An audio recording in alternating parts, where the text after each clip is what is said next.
여러분, 건강에 좋다고 매일 드시는 그 생선 때문에 신장이 망가질 수 있다는 거 알고 계셨나요? 특히 65세 이상이시라면 지금 당장 이 영상 끝까지 보셔야 합니다. 제가 지난 30년간 수천 명의 환자분들을 진료하면서 정말 안타까웠던 케이스가 있어요. 건강하게 살려고 몸에 좋다고 매일 생선 드셨는데 오히려 신장 기능이 급격하게 나빠지신 분들이 계셨거든요. 지금부터 제가 말씀드리는 내용은 여러분의 생명과 직결된 이야기입니다. 절대 가볍게 들으시면 안 돼요. 왜냐하면 한번 망가진 신장은 다시 되돌릴 수 없기 때문입니다. 여러분께서 이 영상이 도움이 되신다면 구독과 좋아요 버튼 꼭 눌러주시고요. 여러분의 소중한 가족분들, 특히 부모님께 이 영상 꼭 공유해 주세요. 한 사람이라도 더 신장 건강을 지킬 수 있다면 그것만으로도 이 영상을 만든 보람이 있을 것 같습니다. 그리고 더 자세한 건강 정보를 원하시는 분들은 멤버십 가입도 고려해 주시면 감사하겠습니다. 멤버십을 통해 더욱 깊이 있는 건강 정보와 개인 맞춤 상담도 받으실 수 있으니까요. 자, 그럼 바로 결론부터 말씀드릴게요. 65세 이후에 절대 피해야 할 생선은 바로 고등어, 꽁치, 참치 같은 등푸른 생선의 과도한 섭취입니다. 절대 피해야 할 생선은 바로 고등어, 꽁치, 참치 같은 등푸른 생선의 과도한 섭취입니다. 지금 놀라셨죠? 몸에 좋다고 알고 계셨던 생선인데 왜 피해야 하는지 의아하실 거예요. 오메가3도 풍부하고 혈관 건강에도 좋다고 하는데 말이죠. 여기서 중요한 건 과도한 섭취라는 점입니다. 적당히 드시면 당연히 좋아요. 하지만 65세 이상 어르신들, 특히 신장 기능이 조금이라도 떨어지기 시작한 분들이 매일매일 등푸른 생선을 드신다면 이건 정말 위험한 일이 됩니다. 왜 그런지 지금부터 하나하나 자세히 설명해 드릴게요. 저는 내과 전문의로 30년 넘게 신장질환 환자분들을 진료해 왔습니다.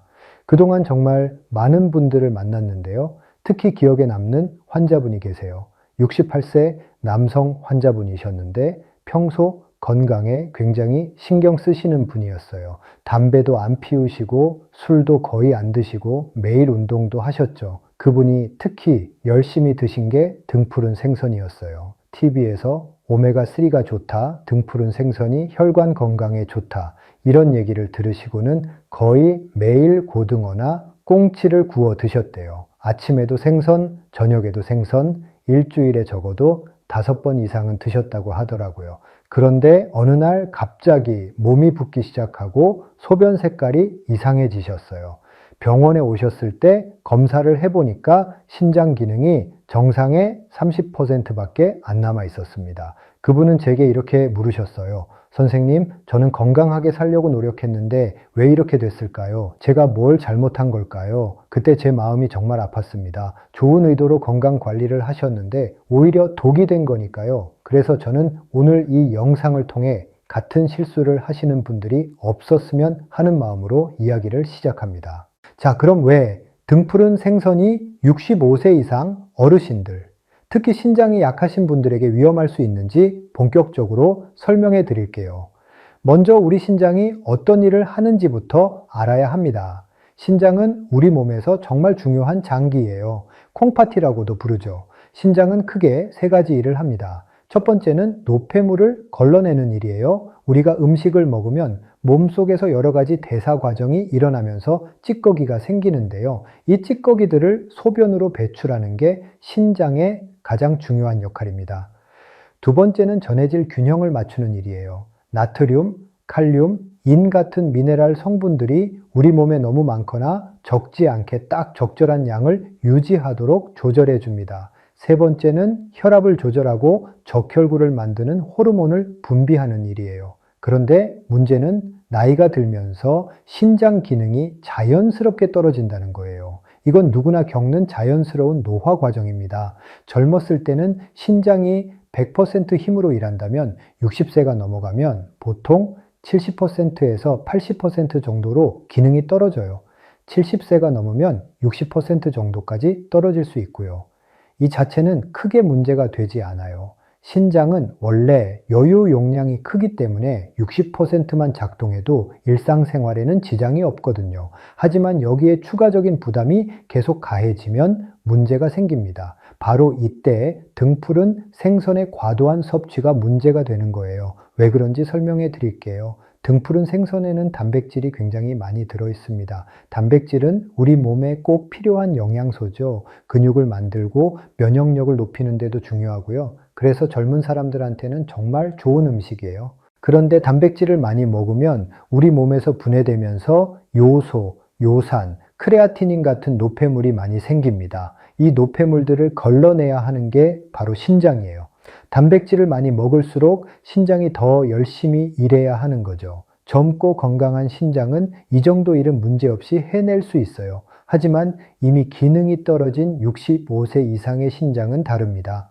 매일같이 고농도 단백질 식품을 먹으면 신장이 과부하가 걸리는 거예요. 비유를 하나 들어볼게요. 신장을 정수 필터라고 생각해 보세요. 새 필터는 아무리 더러운 물을 부어도 깨끗하게 걸러내죠. 하지만 오래된 필터는 어떤가요? 조금만 무리해도 막히고 기능이 떨어집니다. 65세 이상의 신장은 이미 오래 사용한 필터와 비슷해요. 여기에 매일같이 고단백 음식을 때려 넣으면 필터가 더 빨리 망가지는 겁니다. 그런데 등푸른 생선의 문제는 단백질만이 아니에요.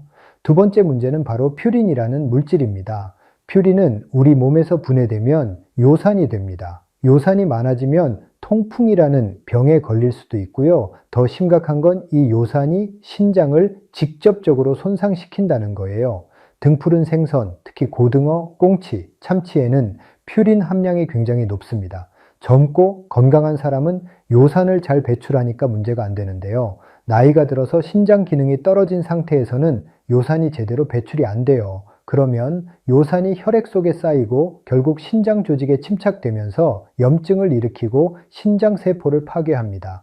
이게 반복되면 만성 신장 질환으로 이어지는 거죠. 세 번째 문제는 인 성분입니다. 생선에는 인이 많이 들어있어요. 인도 우리 몸에 필요한 미네랄이긴 한데요. 신장 기능이 떨어지면 인을 제대로 배출하지 못합니다. 그러면 혈액 속 인 수치가 올라가는데 이게 정말 위험해요. 인 수치가 높아지면 혈관 벽에 칼슘과 함께 쌓여서 혈관을 딱딱하게 만들어요. 혈관이 딱딱해지면 심장병, 뇌졸중 위험이 확 올라갑니다. 그리고 인 수치가 높으면 뼈에서 칼슘이 빠져나와요. 그래서 골다공증도 심해지고 뼈가 약해져서 쉽게 부러질 수 있습니다. 더 심각한 건 신장 자체에도 칼슘과 인이 침착되면서 신석회화증이라는 상태가 되는 거예요. 이렇게 되면 신장 조직이 돌처럼 딱딱해지면서 기능을 완전히 잃게 됩니다. 네 번째 문제는 나트륨이에요.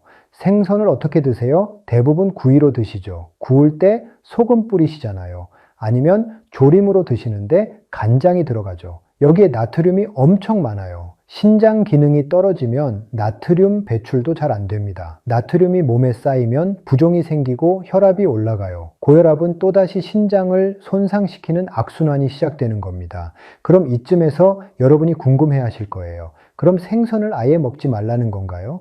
아니에요. 절대 그런 게 아닙니다. 제가 강조하는 건 과도한 섭취를 피하라는 거예요. 특히 65세 이상이시고 신장 기능이 조금이라도 떨어진 분들은 주의하셔야 한다는 겁니다.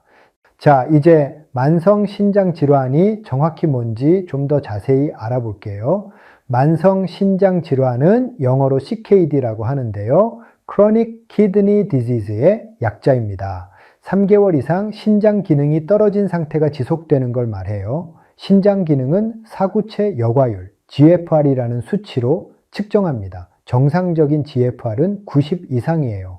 60에서 89 사이면 경도 기능 저하, 45에서 59면 중등도 기능 저하, 30에서 44면 중증 기능 저하, 15에서 19면 말기 신부전 직전 단계, 15 미만이면 말기 신부전으로 투석이나 이식이 필요한 상태입니다. 제가 아까 말씀드린 68세 환자분은 GFR이 28까지 떨어진 상태였어요. 거의 투석 직전이었던 거죠.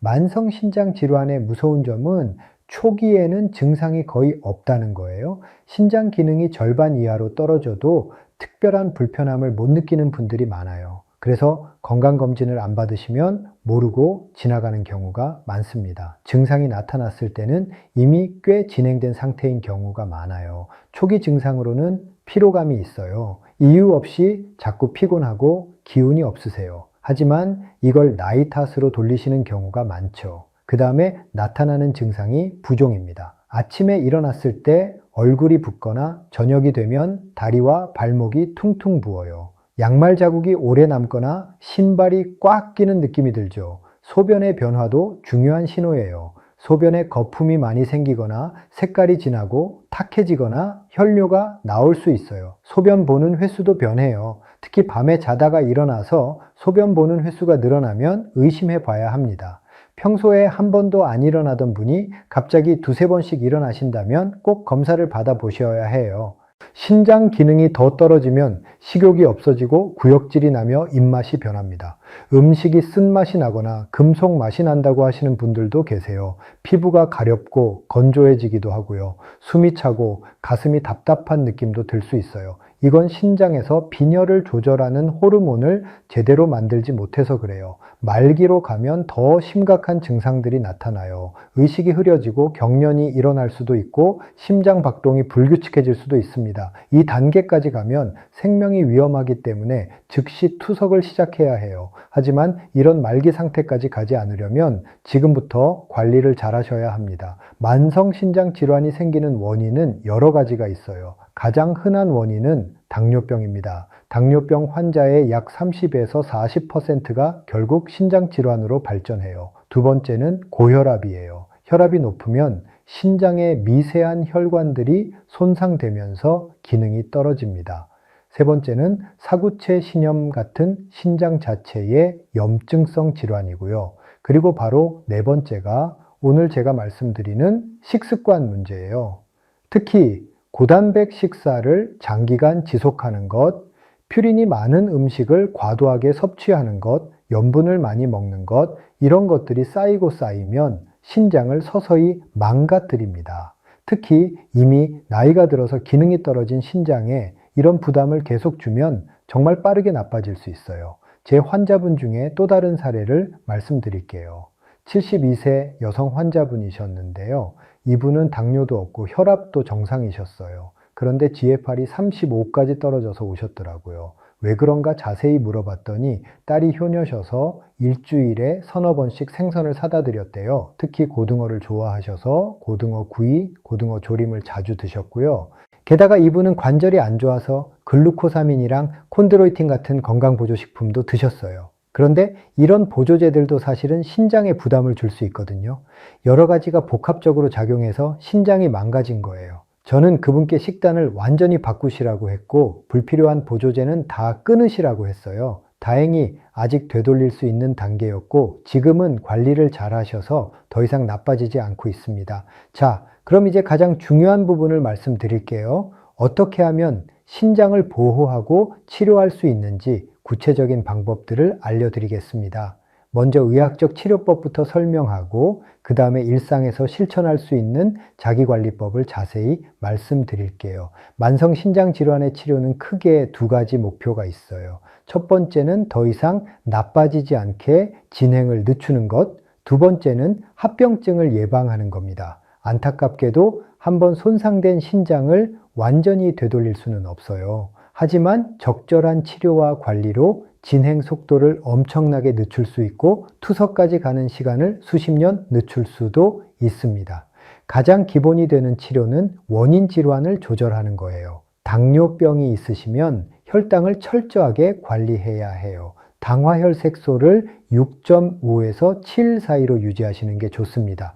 너무 낮게도 하시면 안 돼요. 저혈당이 오히려 위험할 수 있거든요. 혈당약도 신장 기능에 맞춰서 조절해야 합니다. 어떤 당뇨약은 신장 기능이 떨어지면 사용하면 안 되는 것들도 있어요. 최근에는 SGLT2 억제제라는 당뇨약이 신장 보호 효과가 있다는 게 밝혀졌어요. 이 약은 소변으로 당을 배출시키는 약인데 신장 질환의 진행을 늦추는 효과가 있어서 당뇨병이 있으면서 신장이 안 좋으신 분들한테 많이 처방하고 있습니다. 다만 이 약도 신장 기능이 너무 나쁘면 쓸 수 없으니까 의사 선생님과 상의해서 결정하셔야 해요. 고혈압 조절도 정말 중요합니다. 신장 질환이 있으신 분들은 혈압을 130에 80 이하로 유지하시는 게 좋아요. 일반인보다 조금 더 낮게 관리하는 거죠. 고혈압약 중에서 특히 ACE 억제제나 ARB라는 종류의 약들이 신장 보호 효과가 있어요. 이 약들은 신장의 미세혈관을 확장시켜서 압력을 낮춰주고 단백뇨도 줄여주거든요. 다만 이 약들을 드시면 혈액 검사를 정기적으로 해야 해요. 칼륨 수치가 올라갈 수 있거든요. 그래서 보통 한 달에 한 번 정도는 피 검사를 하면서 모니터링을 해야 합니다. 혈압약을 드시는 분들 중에 어떤 분들은 약을 먹다가 안 먹다가 하시는데 이건 정말 안 좋아요. 꾸준히 매일 같은 시간에 드셔야 효과가 있습니다. 단백뇨가 많이 나오시는 분들은 단백뇨를 줄이는 치료도 필요해요. 아까 말씀드린 ACE 억제제나 ARB 약도 단백뇨를 줄여주고요. 최근에는 피네레논이라는 새로운 약도 나왔어요. 이 약은 특히 당뇨병성 신장질환에 효과가 좋다고 알려져 있습니다. 단백뇨가 줄어들면 신장 기능 저하 속도도 확실히 느려져요. 빈혈 치료도 중요합니다. 신장 기능이 떨어지면 적혈구 생성 호르몬인 에리스로포이에틴이 잘 안 만들어져서 빈혈이 생겨요. 헤모글로빈 수치가 10 미만으로 떨어지면 에리스로포이에틴 주사를 맞아야 할 수도 있어요. 요즘은 먹는 약도 나왔는데 HIF-PHI라는 계열의 약들이에요. 이런 약들로 빈혈을 교정하면 피로감도 줄어들고 삶의 질이 훨씬 좋아집니다. 전해질 관리도 필수예요. 특히 칼륨과 인 수치를 잘 조절해야 해요. 칼륨이 너무 높아지면 부정맥이 생겨서 심장이 갑자기 멈출 수도 있어요. 그래서 칼륨 수치가 높으신 분들은 칼륨이 많은 음식을 피하셔야 하고요. 칼륨 흡착제라는 약을 드시기도 합니다. 인 수치가 높으신 분들은 인흡착제를 드셔야 해요. 탄산칼슘이나 탄산란타넘 같은 약들인데 식사 직전에 드시면 음식 속의 인과 결합해서 몸에 흡수되지 않고 배출되게 해줍니다. 그리고 비타민 D도 활성형으로 보충해 주셔야 해요. 신장 기능이 떨어지면 비타민 D를 활성화시키지 못해서 칼슘 대사에 문제가 생기거든요. 요독이 심하게 쌓이신 분들은 투석을 고려해야 해요. 투석에는 두 가지 종류가 있어요. 혈액투석과 복막투석이에요. 혈액투석은 일주일에 3번 병원에 가서 4시간 정도 기계에 연결해서 피를 걸러내는 방법이고요. 복막투석은 집에서 하루에 여러 번 뱃속에 투석액을 넣었다 빼면서 하는 방법입니다. 어떤 방법이 좋은지는 환자분의 상황에 따라 다릅니다. 젊고 활동적이신 분들은 복막투석이 편할 수 있고요. 손이 불편하시거나 집에서 관리가 어려우신 분들은 혈액투석이 나을 수 있어요. 의료진과 충분히 상의하셔서 결정하시면 됩니다. 신장 이식도 옵션이 될 수 있어요.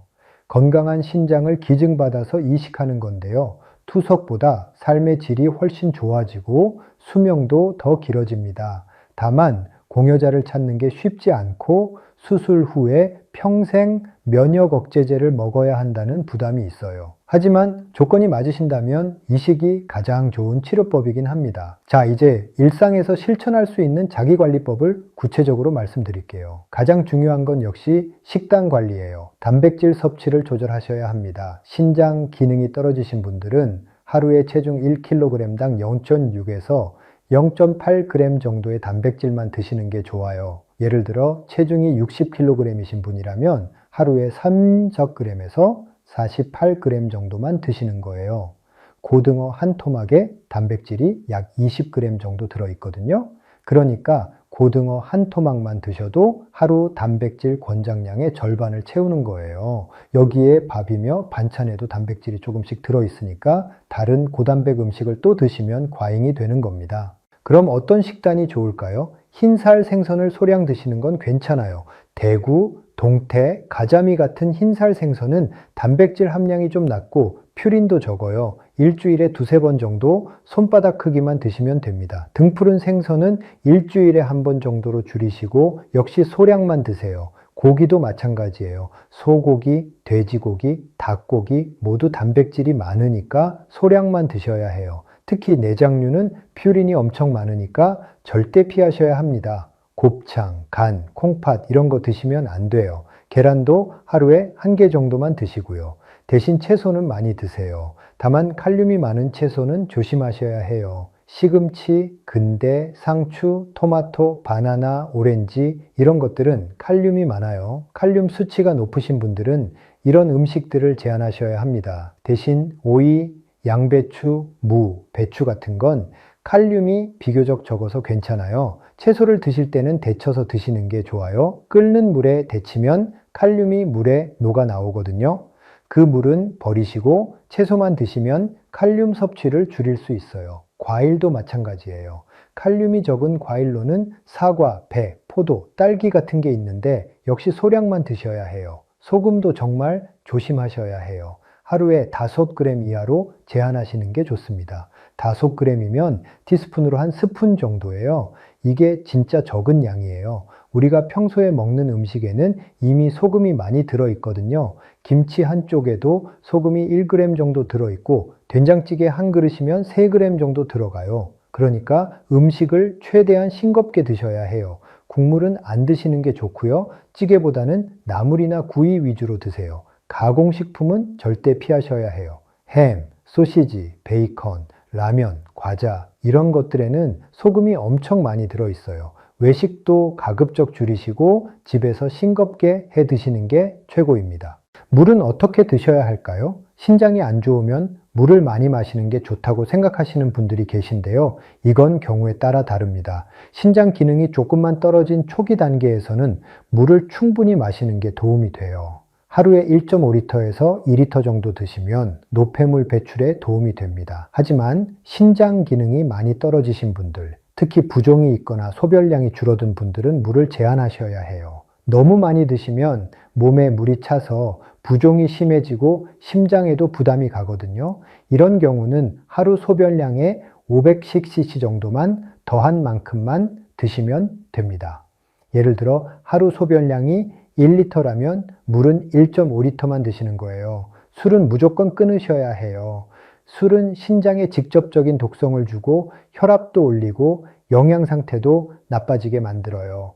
특히 맥주는 퓨린이 많아서 정말 안 좋습니다. 담배도 당연히 끊으셔야 하고요. 담배는 혈관을 수축시켜서 신장으로 가는 혈류를 감소시킵니다. 운동은 어떻게 해야 할까요? 신장이 안 좋으면 운동하면 안 된다라고 생각하시는 분들이 계신데 그건 아니에요. 오히려 적절한 운동은 신장 건강에도 도움이 됩니다. 다만 너무 격렬한 운동은 피하셔야 해요. 무리한 운동을 하면 근육이 분해되면서 크레아티닌이 많이 나와서 신장에 부담을 주거든요. 걷기가 가장 좋아요. 하루에 30분 정도 빠르게 걷기를 하시면 좋습니다. 자전거 타기나 수영도 괜찮고요. 근력 운동도 가볍게 하시면 도움이 돼요. 다만 너무 무거운 걸 들어 올리는 건 피하시고 가벼운 아령으로 근육을 유지하시는 정도면 됩니다. 운동 전후로 수분을 적절히 보충하시는 것도 잊지 마세요. 약 복용도 조심하셔야 해요. 특히 진통소염제는 정말 위험합니다. 이부프로펜,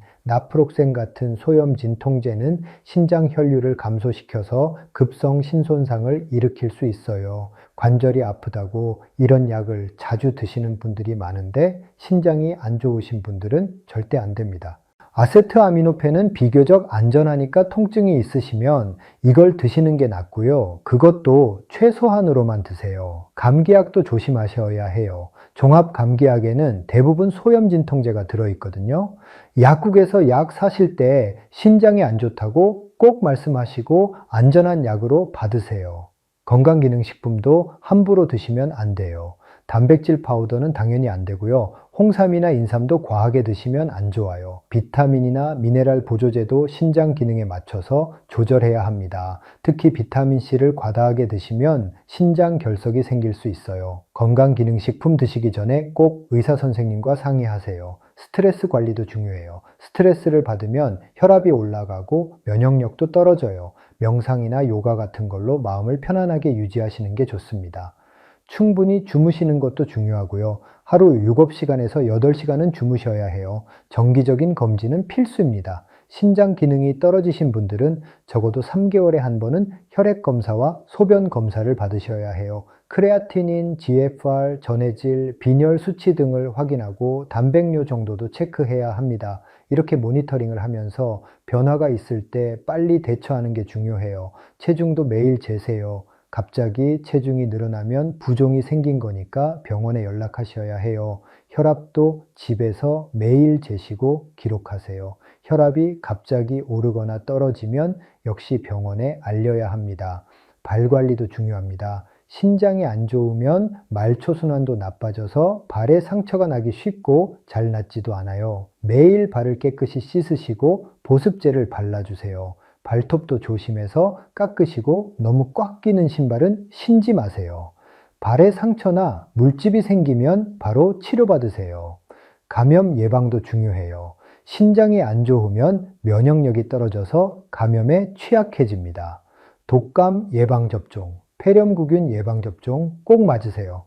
코로나19 백신도 마찬가지고요. 손을 자주 씻고 사람 많은 곳은 가급적 피하시고 마스크도 잘 쓰세요.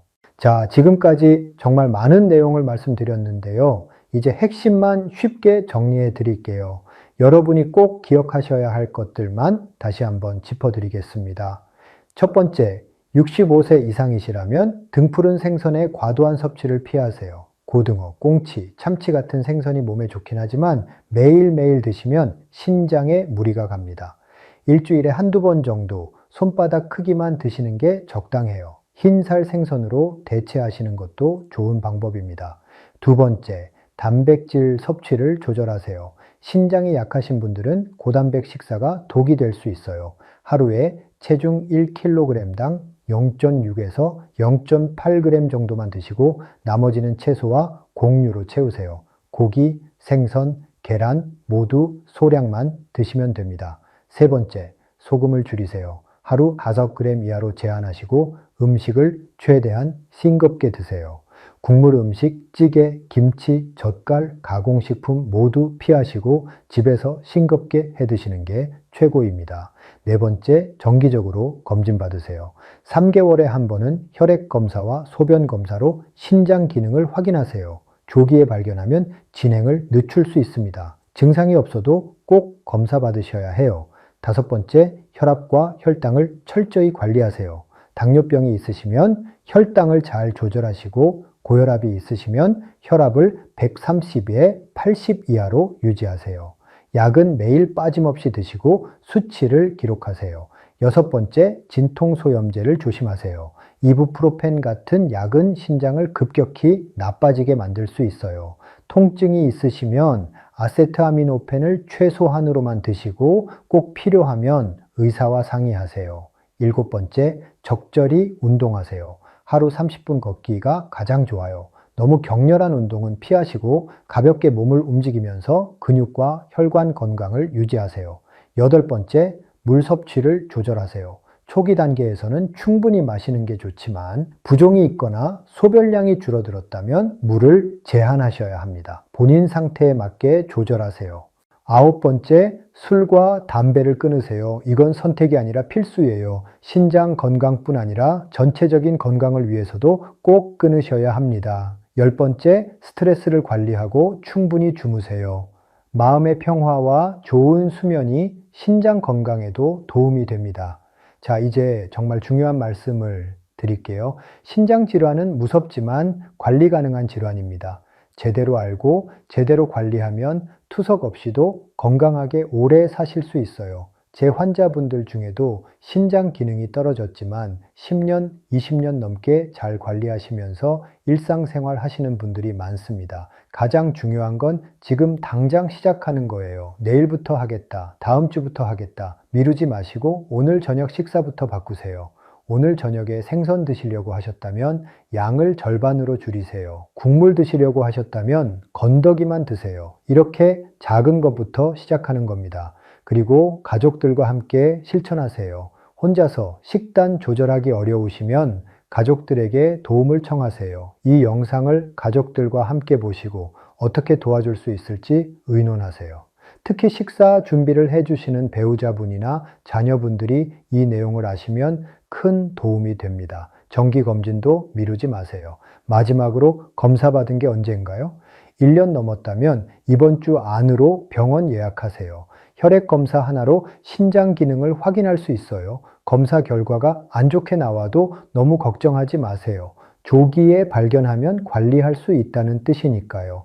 약을 드시고 계시다면 제대로 드시고 계신지 점검하세요. 혈압약, 당뇨약 빠뜨리지 않고 매일 같은 시간에 드시고 계신가요? 약통에 요일을 적어두시거나 알람을 맞춰두시면 잊어버리지 않으실 거예요. 진통제나 건강기능식품을 드시고 계시다면 오늘 당장 확인하세요. 신장에 안 좋은 약은 없는지 의사나 약사에게 물어보세요. 불필요한 건 과감하게 끊으세요. 집에서 할 수 있는 것들도 있어요. 체중계 하나 사서 매일 아침 체중을 재세요. 공책에 적어두시면 변화를 한눈에 볼 수 있어요. 혈압계도 하나 장만하셔서 아침 저녁으로 재시고 기록하세요. 이런 기록들이 병원 진료 때 큰 도움이 됩니다. 요리할 때 소금통을 치우세요. 대신 레몬즙, 식초, 허브, 마늘, 생강 같은 걸로 맛을 내세요. 처음엔 싱겁게 느껴지지만 2주 정도 지나면 적응되세요. 오히려 그때부터는 짠 음식이 불편하게 느껴지실 거예요. 물 섭취량도 체크하세요. 투명한 물병에 하루 마실 양을 담아두시고 조금씩 나눠 마시세요. 부종이 있으신 분들은 소변량을 재시는 것도 도움이 돼요. 하루에 얼마나 나오는지 확인하면 물을 얼마나 마셔야 할지 알 수 있거든요. 운동화 한 켤레 장만하시고 매일 걷기를 시작하세요. 처음엔 10분만 걸으셔도 좋아요. 점차 늘려서 30분까지 가시면 됩니다. 날씨가 안 좋으면 집안에서 제자리 걸음을 하셔도 돼요. 중요한 건 매일 하는 거예요. 수면 시간도 체크하세요. 밤 11시 전에 주무시고 아침 7시쯤 일어나시면 좋아요. 낮잠은 30분 이내로만 주무세요. 잠자기 전에 스마트폰 보시는 건 피하시고 책을 읽거나 음악을 들으면서 마음을 편안하게 하세요. 여러분, 제가 30년 넘게 환자분들을 진료하면서 느낀 건 작은 실천들이 모여서 큰 변화를 만든다는 거예요. 하루아침에 모든 걸 바꾸려고 하면 힘들어요. 오늘 하나, 내일 하나 천천히 바꿔가세요. 그렇게 한 달이 지나면 여러분의 몸이 분명히 답을 해줄 겁니다. 신장은 한번 망가지면 되돌릴 수 없다고 말씀드렸죠. 하지만 반대로 생각하면 지금 건강한 부분을 지키면 평생 건강하게 사실 수 있다는 뜻이기도 해요. 아직 늦지 않았습니다. 지금 이 순간부터 관리를 시작하시면 투석 없이 건강한 노년을 보내실 수 있어요. 이 영상을 여러분의 부모님, 형제자매, 친구분들께 꼭 공유해 주세요. 특히 65세 이상이신 분들, 당뇨나 고혈압이 있으신 분들께 꼭 보여드리세요. 한 사람이라도 더 신장 건강을 지킬 수 있다면 그것만큼 보람 있는 일이 없을 것 같습니다. 마지막으로 당부드립니다. 건강은 선택이 아니라 관리입니다. 여러분의 건강은 여러분이 지켜야 해요. 의사는 도와드릴 수 있을 뿐이에요. 주인공은 바로 여러분입니다. 오늘부터 여러분의 신장을 지키는 주인공이 되어주세요. 건강하세요. 오래오래 건강하게 사시면서 사랑하는 가족들과 행복한 시간 보내세요. 저는 언제나 여러분의 건강을 응원하겠습니다. 감사합니다.